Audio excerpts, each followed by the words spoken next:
будущем я бы хотела, чтобы при наших центрах семейной медицины или в отдаленных ФАПах работали медсестры, которые будут называться семейными медсестрами и которые будут иметь больше полномочий, больше ответственности, естественно. Да. И много есть сейчас медсестер, которые имеют высшее сестринское образование. Это заслуга Кыргызской государственной медицинской академии.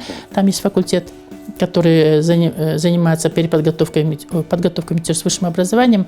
И вот эти медсестры с высшим образованием, они могут взять на себя полномочия преподавателей, которые будут работать в медицинских колледжах. И потом эти медсестры в будущем все-таки должны получать ученую степень.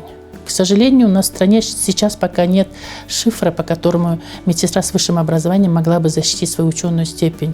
И я думаю, что в будущем, я ожидаю, что в будущем все-таки Кыргызстан сможет подготовить несколько человек из медсестер с высшим образованием, может быть, отправит их в Россию или в Казахстан, или те страны, где есть возможность медсестрам получить ученую степень.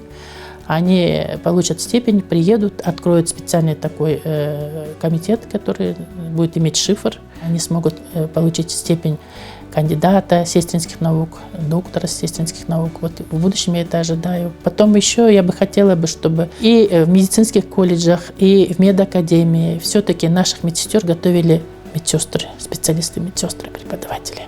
Такое ожидание у меня.